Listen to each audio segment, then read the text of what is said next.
You can't go wrong with cashback. Finally, rewards that make sense. Discover exceptionally common sense. Learn more at discover.com/match. Limitations apply.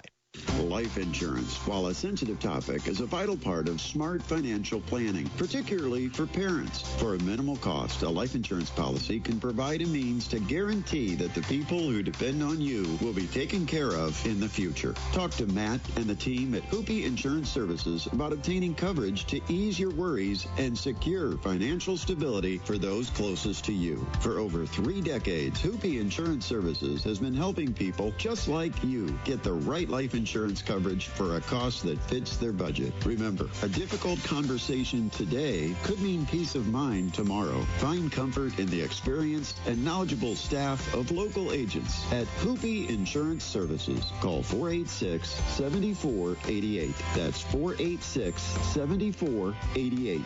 Or visit them on the web at hupe-insurance.com. Hupe Insurance, their family serving your family for over 40 years. Broadcasting live from the Masters Heating and Cooling Studios. This is WKJG 1380 AM, 100.9 FM, Fort Wayne, Indiana. The Fan. This is a presentation of Fort Wayne High School sports on 1380 The Fan and 100.9 FM.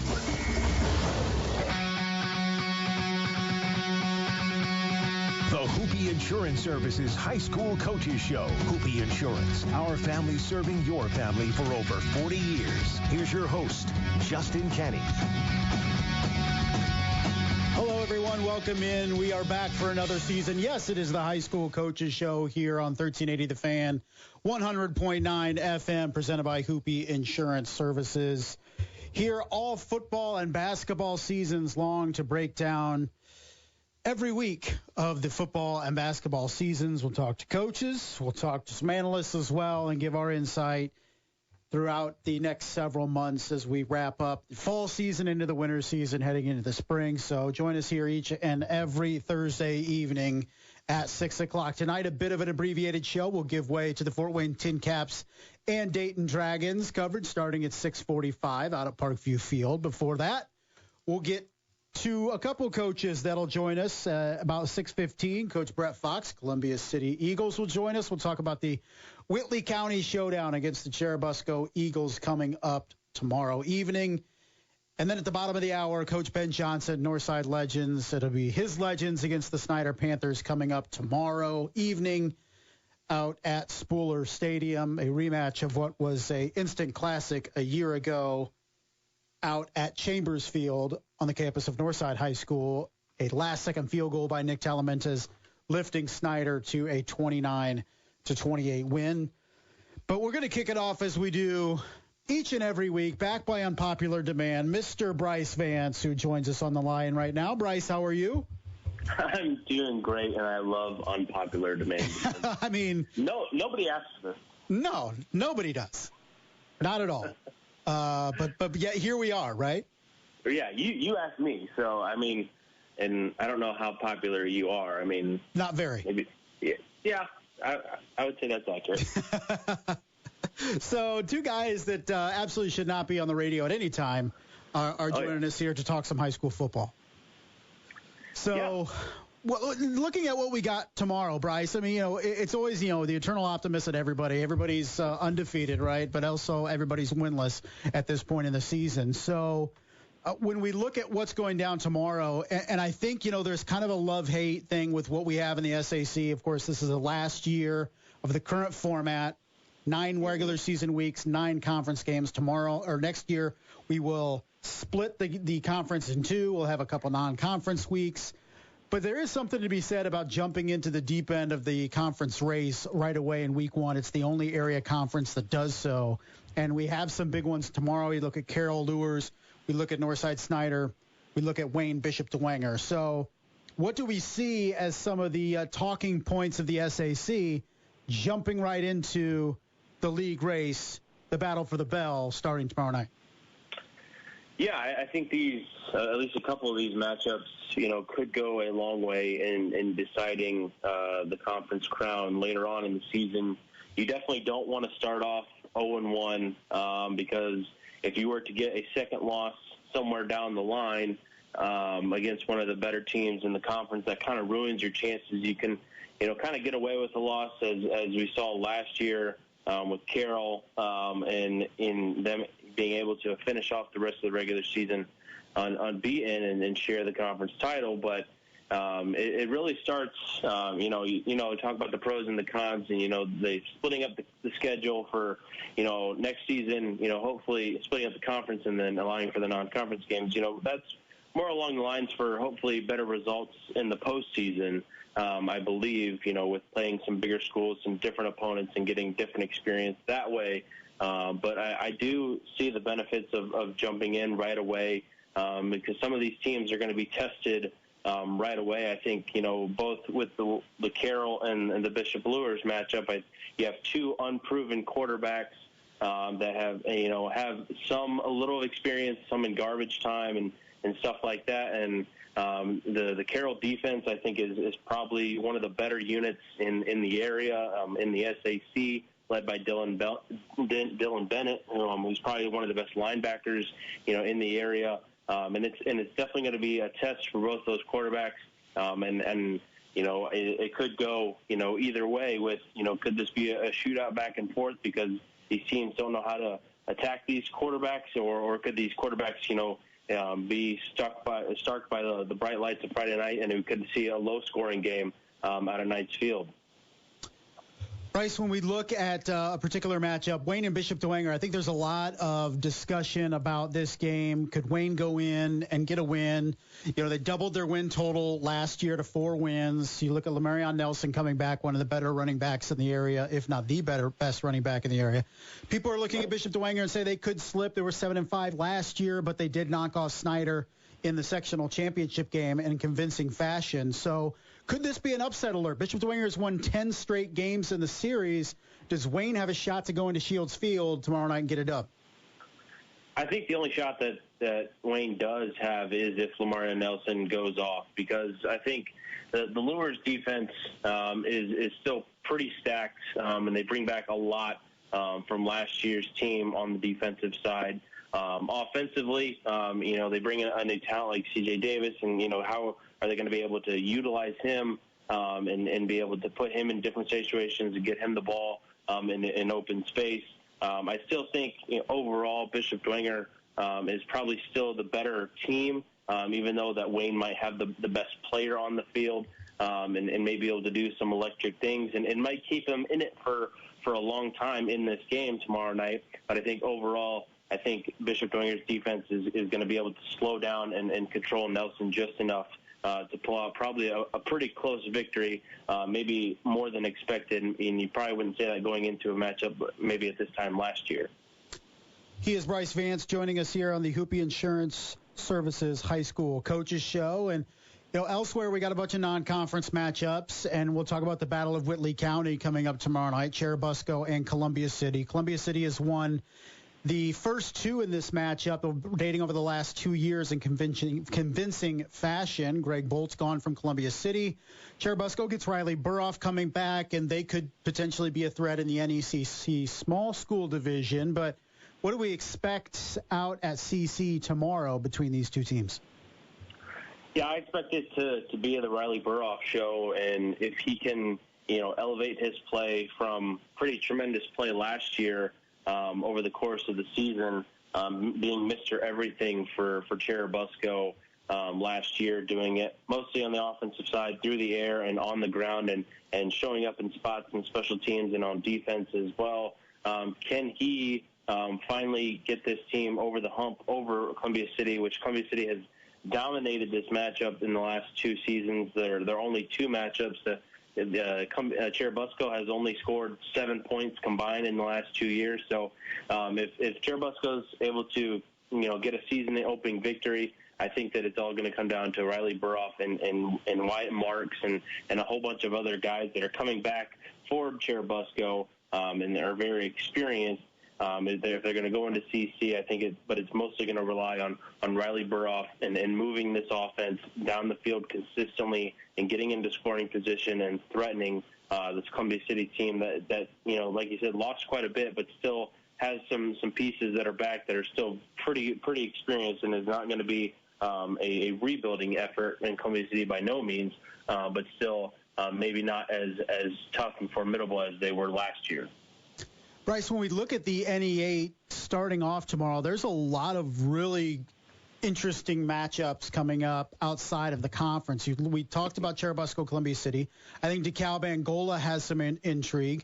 Kokomo and Leo tomorrow. Kokomo's no slouch. They won 8 games a year ago. Marion and New Haven. That could be a track meet on turf. Norwell goes to Mississinewa tomorrow. And Mississinewa is no slouch. They have their quarterback coming back and a 1,000-yard rusher from a team that won several games last year and beat both New Haven and Wayne in the playoffs.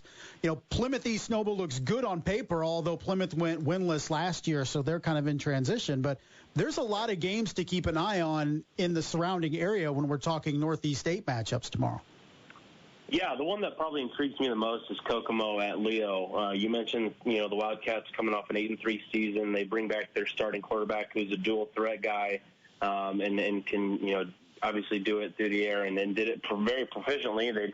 They did lose some of their weapons. Their top receivers, I believe, both all graduated. Their top rusher as well, but still, they still have some of their top tacklers back on the defensive side, and Leo breaking in a new quarterback, a new offensive style under Coach Dorfler, and it's not going to be so much run heavy. They're going to try to find a mix of run and pass, and there's still, quite a bit of talent. With Ethan Crawford back, there's still a couple of offensive linemen that are back to help, keep some consistency with this Leo attack, and this Leo team should still be very good on both sides of the ball. That matchup probably intrigues me the most, just because I think we could get a really good gauge on how Leo's season is going to go, facing up against another Class 4A school that could potentially, be a regional matchup opponent down the line if both these teams make it that far. But I think we're going to get a real good gauge of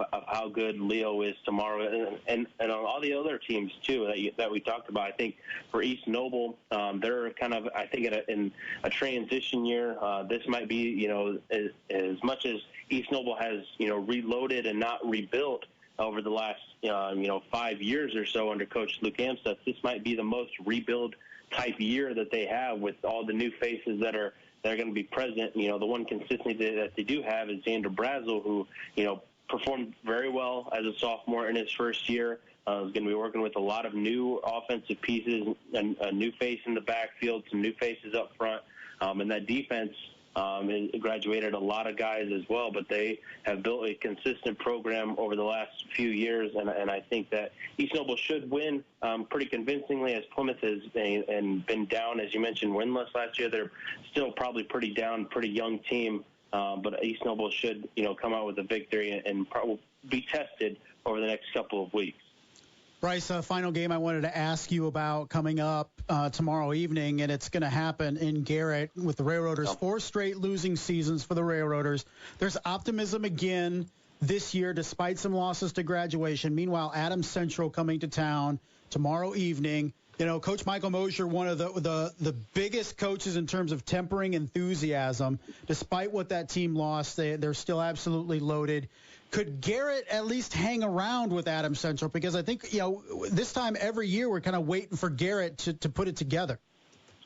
Yeah, I mean, ever since they made it to semi-state, I believe all the way back in 2016, it's kind of just been average or below average in Garrett. And I know that doesn't sit well with the people up there in Garrett very much. And they're waiting for, a comeback season.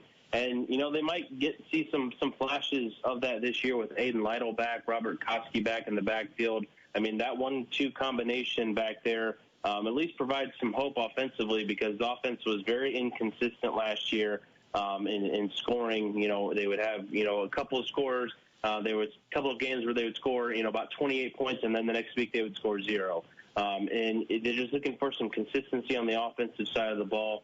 And I think them being a bigger school than Adams Central really doesn't make that much of a difference, because AC has just been a powerhouse for the last few years, and for the last decade under Coach Moser. And Garrett, I think, could provide a good test because the following 2 weeks for Adams Central are equally as tough, as they, host Eastside next week, and then they face Covenant Christian the following week a couple of years ago against South Adams. So a good non-conference stretch for AC to start the year. And I do think they will handle business, but I think the combination of Koski and Lytle does keep the game close, at least through the first half, in Garrett tomorrow night. Brice, we used to say you were with KPC Media Group, but we're no longer saying that. Where can folks find you now?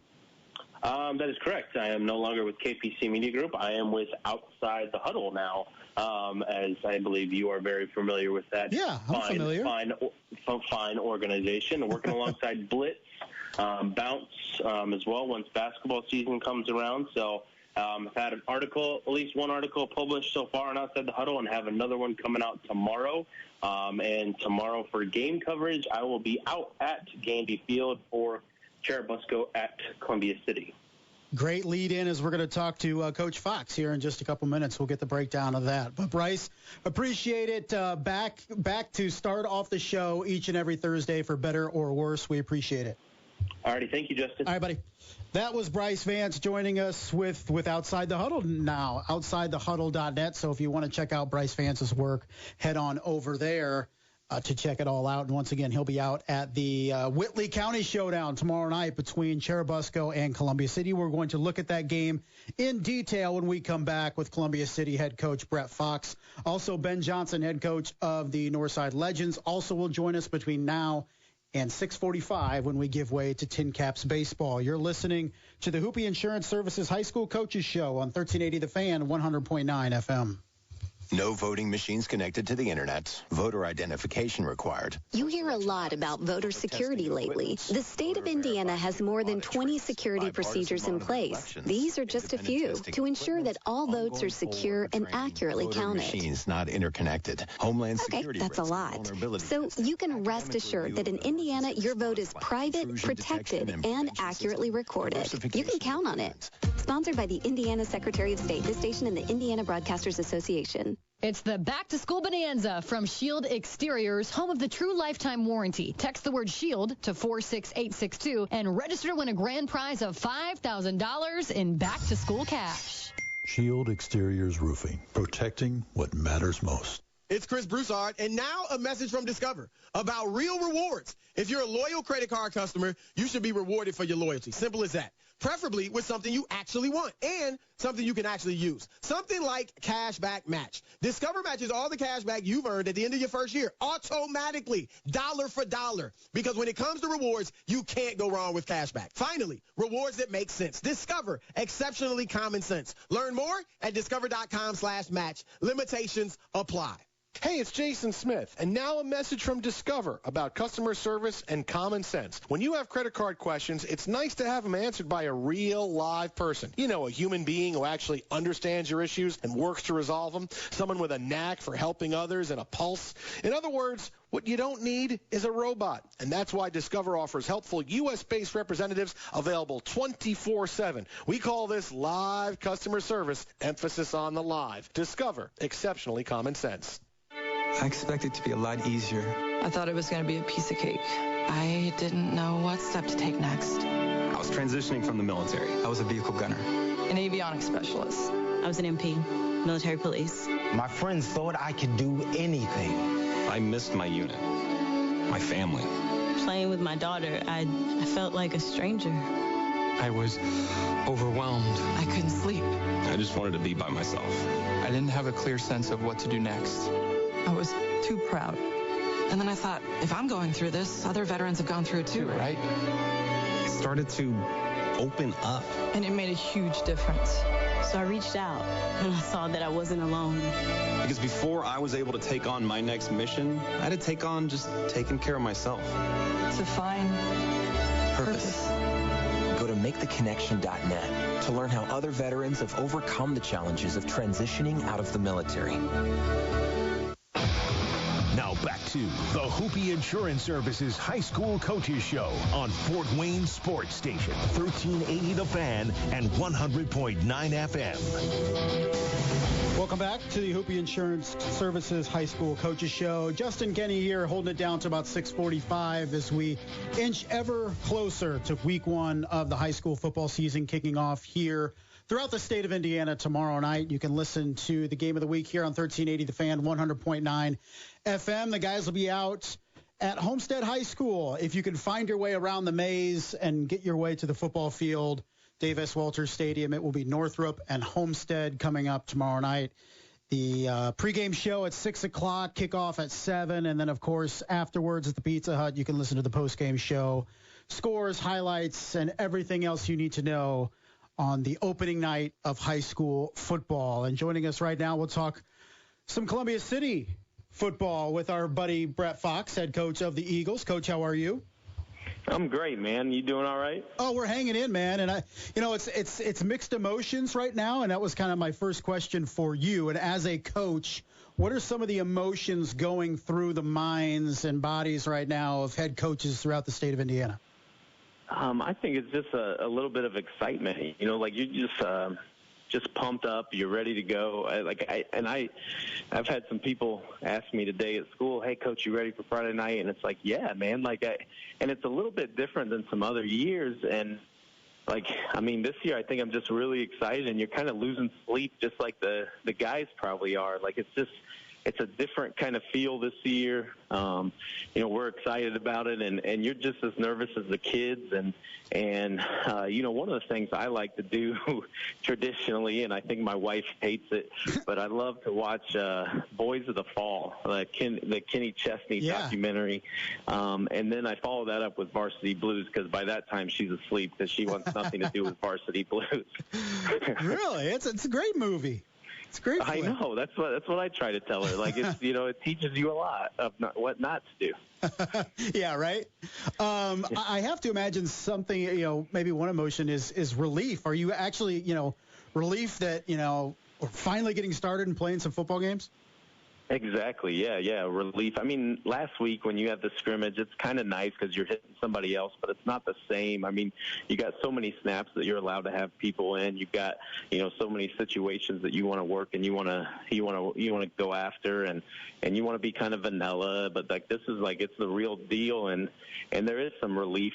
I think once that opening kickoff and you kind of settle in and you go through that and you see that, and you see how your players react, and you see how they play, and you just it's almost like you're telling them all week, hey, trust me, you have been taught how to do this. You're in the right spot. You just got to trust your instincts, and sometimes we need to listen to that as a coach as well.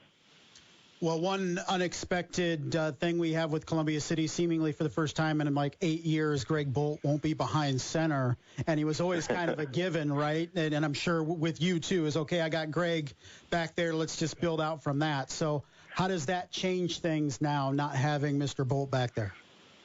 It's a little bit different. You get comfortable in that, but the other thing, it's a challenge too, right?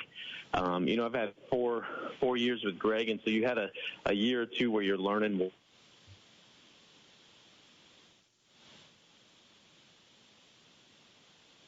May as well have lost Coach Fox there. Are you there, Coach?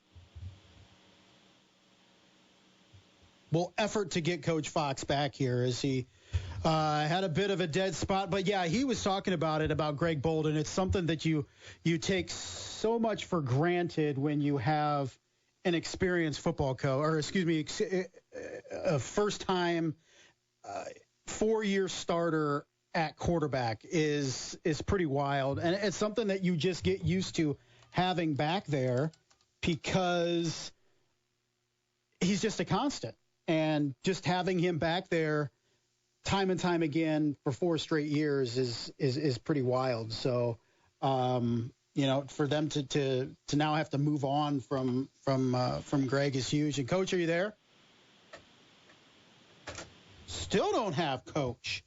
We'll try to work on it here and try to get him back on. But Yeah, it's going to be interesting just how Columbia City goes forward because they have Ethan Sievers back at running back, and he's going to be huge because you have a 1,000-yard rusher, and to get him in terms of being the leading rusher and experienced back as a 1,000-yard rusher, 9 touchdowns a year ago. And Greg Bolt was actually a guy that could scramble as well last year, and people don't give him that credit. But, he rushed for almost 500 yards and 8 scores last season. So when you look at the rushing game, Columbia City seem to be good hands with Sievers, but we'll see. We'll talk to Coach Fox here in just a second when we get him back on just where Columbia City goes. But, Coach, we lost you there for a second, but we were talking about the quarterback position and moving on from Greg Bolt. Yeah, hey, I apologize for that. No worries. Actually, I kind of blame Grant Mosier for that. His Amish wavelength must have been getting in the way, out here. So, but no, we're just talking about just I got to do a better job of learning and being able to figure out where I can trust Colton Piper. And he's just a great kid with a lot of great skills as well. And it's a work in progress. And it was a great 4 years with Greg, and I wish him well at St. Francis, and I know that he will do well. It is a different kind of feel when you're like, okay, we kind of leaned on him for 4 years, and now we got a new person under center, and Colton brings a different skill set. So just a great kid, but there's just different things that they both do well, and so we got to learn that quickly. Yeah, you mentioned Colton Piper, who'll be a senior, moves over from wide receiver, has played some quarterback at the lower levels for you, but now is QB1. But he'll have plenty of offensive help. I mentioned Ethan Sievers coming back, 1,000-yard rusher. Stratton Fuller's back as a sophomore, so you get your leading receiver back as well. So that's got to help a guy trying to settle in at quarterback, knowing that he has some proven talent around him. Yeah, and that's what we kind of told Colton is like, it's not that Colton can't do exceptional things. He can do exceptional things. We're just asking him, like, you got a lot of pieces around you that you can lean on and you can trust, and you can just kind of allow those guys to carry you and put you in successful situations. And so having Ethan back there and having Stratton back, and even Peyton Shear for us. I mean, Peyton being in second year playing for us at tight end, and he's our second leading receiver coming back. But I mean, he's a huge target. I mean, 6'5", probably about 215 going across the middle and things like that for us. And so it's not all on Colton's shoulders, and we're not asking Colton to do anything that he's not capable of. Coach, defensively, I think, in terms of returning guys, there may be a bigger piece of the defense than Josh Arndt's back. He was one of your leading tacklers last year in all facets of the game. But that defense and what you expect them to do, from the jump, because it's a difficult assignment to start off week one against Cherubusco's offense. And they've been able to handle it, the last 2 years, only giving up a single touchdown in these first two matchups that you've ever had with Cherubusco. So what are the principles they need to understand tomorrow, and what kind of potential do you feel this defensive unit has long term? Yeah, it is a challenging offense to face week one. I mean, Cherubusco, they've ran that forever, and it's very deceptive. And so, you have to be more disciplined than what they are. You have to read your keys and be on top of your keys, not look at the backfield, and make sure that you are you're letting your keys take you to where the ball is. But I think, we got some guys in there, like you said, Josh Arndt's, who's a wonderful player and kind of got the spark going for us and making an interception against Cherubusco last year, and kind of sparking our offense in that game by giving us great field position. But we also, I think we're a little bit faster defensively. We take Dominic Chacon, who played strong safety for us last year, and he's playing middle linebacker for us. And then, you move Ethan Sievers from a backup corner into middle linebacker, and all of a sudden you have two of your fastest kids playing middle linebacker. And then, to back that up, we got this kid that came in last year, a couple games in, and Didn't get to play a lot, but in Justice Goree, which I think is going to be a big name for people to hear and people to see for us, that's going to come in and help those guys out at linebacker, and he'll play some on offense too. But it's just fun to watch them. And you got two guys on the defensive line that were second-team all-conference for us last year that are back. Riley Tucker, big kid in the middle, which may not get a lot of tackles, but, I mean, you have to double-team him on everything back. And it's been fun the last couple of weeks in practice. It's kind of been a flip. Offensively, we've been doing really, really well in practice against the ones when we go ones versus ones. And now you're seeing the defense getting a little bit mad about it and kind of setting the tone with our defensive line play. So it's a lot of fun to watch them. Perhaps the most exciting thing about tomorrow, Coach, is you get to kick off the season at home, and it's a great atmosphere out at Columbia City for game nights. And, you get 5 home games this year. Of course, it, kind of alternates 5 and 4 most years. So you get 3 of your first 4 at home, 4 of your first 6. So right off the bat, you get to a front-loaded schedule in terms of your home games. Yeah, it's always a good year, when you get the 5 home games and just the way that it lines up. And so we got to take advantage of that, come out fast, come out aggressive. We try to just have a lot of fun at our home games. I think it's a great atmosphere, like you said. I think our kids feed off of it. Our student section coming out, and we're going to be trying to, pack the house, this being kind of a county game for us, and one where when we hosted them the very first time, we were under COVID restrictions, and it was the first week of that. So nobody really knew what it was going to look like. And we had so many fans allowed inside the stands. So there was, we sold that out. But then you had people outside the stands that were parking and kind of, in their car, in their truck, in their lawn chairs, which was fun to watch. So now having it open and having the kids back in there, hopefully a full student section, the band rocking, some fireworks ready and just, went out and, trying to pump up the crowd, and got an old T-shirt cannon and those kind of things. So it's going to be a ruckus environment, and I hope that when people come into Columbia City, that's one of the first things they say is, man, like they're going to have a good crowd. It's going to be loud. It's going to be passionate. And I just can't say enough about our community, the way that they show out, no matter what sport it is, whether it's our softball team, whether it's our basketball teams, like we travel well.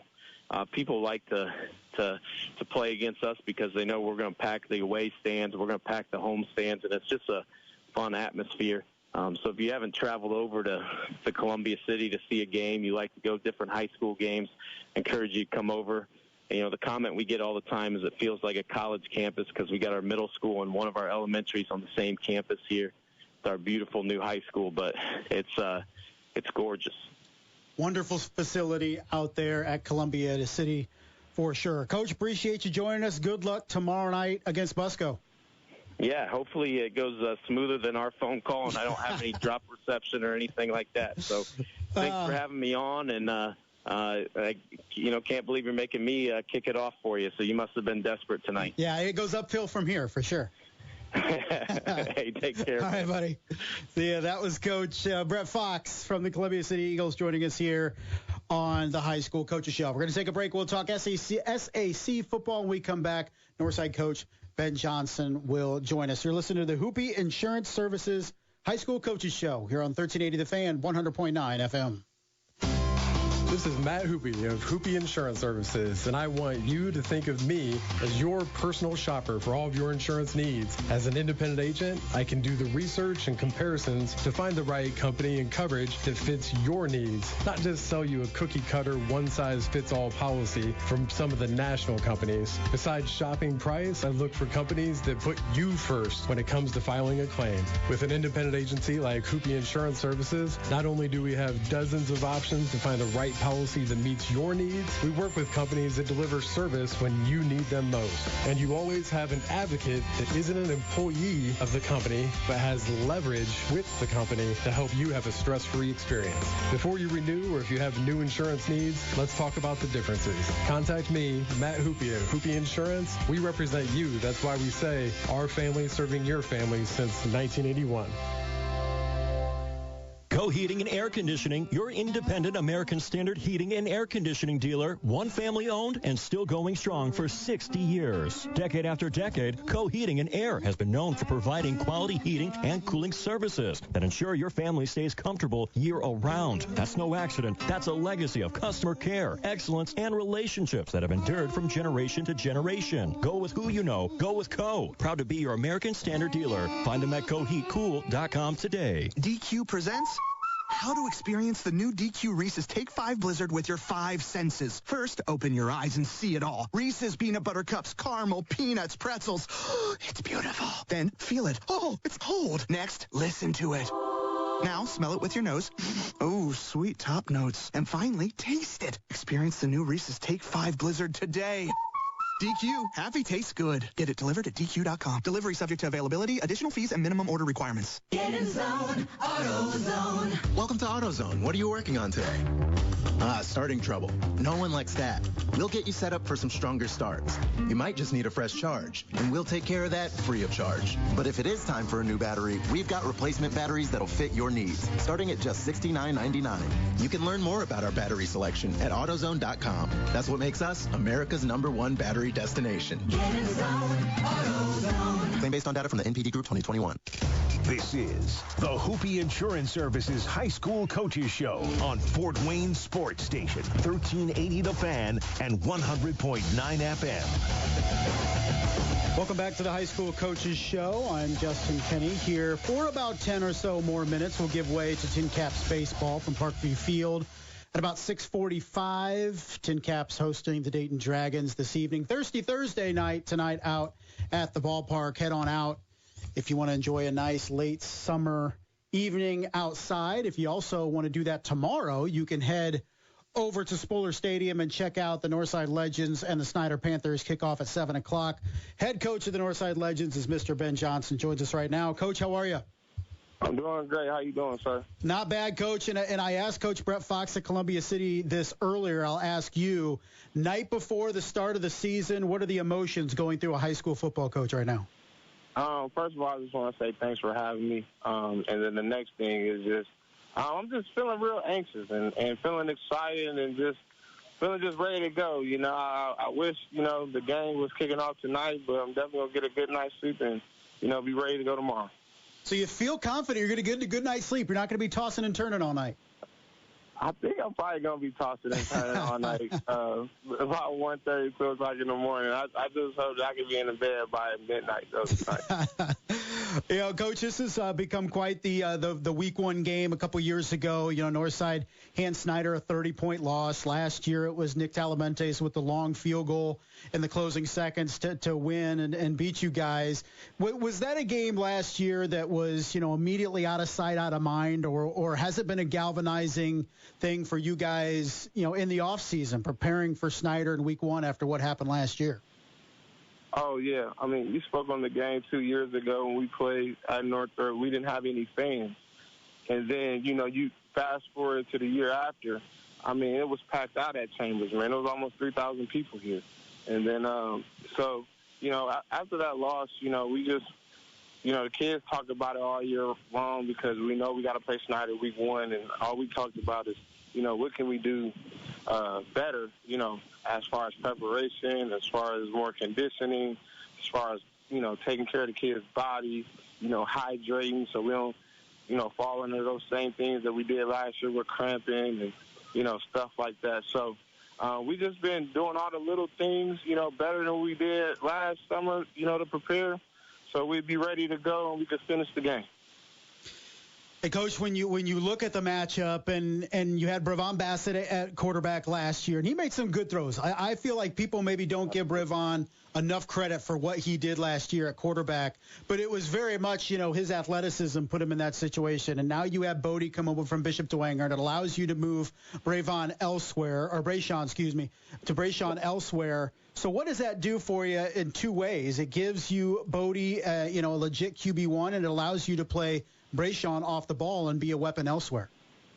Oh, yeah. So, it gives us more depth to our team. So, now, Brayshawn Bassett is a tremendous athlete. We could put him at running back. We'll put him at sniffer, receiver, outside linebacker, inside linebacker, DN, and we can line him up at free safety. The kid is a jack of all trades.